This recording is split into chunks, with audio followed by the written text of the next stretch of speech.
عالمی جوہری تنظیم کے سربراہ رافائل گروسی کے بیان نے امریکہ اور اسرائیل کی ملی بھگت اور ایران کے خلاف جھوٹے پروپیگنڈے کا پول کھول دیا۔ رافائل گروسی نے کہا کہ انہوں نے کبھی نہیں کہا کہ ایران جوہری ہتھیار بنانے کی کوشش کر رہا ہے۔ عالمی جوہری ادارے کے سربراہ رافائل گروسی کے حالیہ بیان نے ایران کے خلاف امریکہ اور اسرائیل کے پروپیگنڈے کا پردہ چاک کر دیا ہے۔ گروسی نے دو ٹوک الفاظ میں واضح کر دیا کہ انہوں نے کبھی نہیں کہا کہ ایران جوہری ہتھیار بنانے کی کوشش کر رہا ہے۔ اس بیان نے ان طاقتور ملکوں کے الزامات کی بنیاد ہی ہلا دی ہے۔ یاد رہے کہ مارچ میں امریکی ڈائریکٹر انٹیلیجنس تلسی گیبارڈ بھی یہ واضح کر چکی تھیں کہ ایران کے جوہری ہتھیار بنانے کا کوئی ثبوت موجود نہیں۔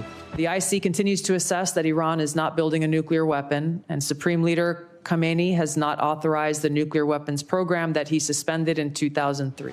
ایران اور 6 عالمی طاقتوں کے درمیان 2015 کے معاہدے کے بعد عالمی ایٹامک ایجنسی کی درجنوں رپورٹوں نے تصدیق کی کہ ایران کا جوہری پروگرام پرامن ہے، لیکن اس کے باوجود صدر ٹرمپ نے 2018 میں محض اسرائیلی دباؤ پر یک طرفہ طور پر معاہدہ ختم کر دیا۔ اسرائیل کی جانب سے ایران پر حملہ اقوام متحدہ کے چارٹر، خاص طور پر آرٹیکل 2 کی شق 4 کی سنگین خلاف ورزی ہے جو طاقت کے استعمال کو روکتا ہے۔ اگر کسی ملک پر طاقت کا استعمال جائز بھی ہو تو اس کے لیے اقوام متحدہ کی سلامتی کونسل سے منظوری لازمی ہوتی ہے، لیکن امریکہ اور اسرائیل نے سلامتی کونسل کو یکسر نظر انداز کر کے ایٹامک ایجنسی کے بورڈ کو استعمال کیا اور 12 جون کو ایران کے خلاف ایک سیاسی قرارداد منظور کرائی جس میں الزام تو لگایا گیا مگر کوئی ثبوت پیش نہ کیا گیا۔ اب جب خود رافائل گروسی نے واضح کر دیا ہے کہ ایران جوہری بم بنانے کے نہ قریب تھا اور نہ اس کے پاس وہ صلاحیت تھی، تو سوال اٹھتا ہے کہ آخر ایران پر حملے کا جواز کیا تھا؟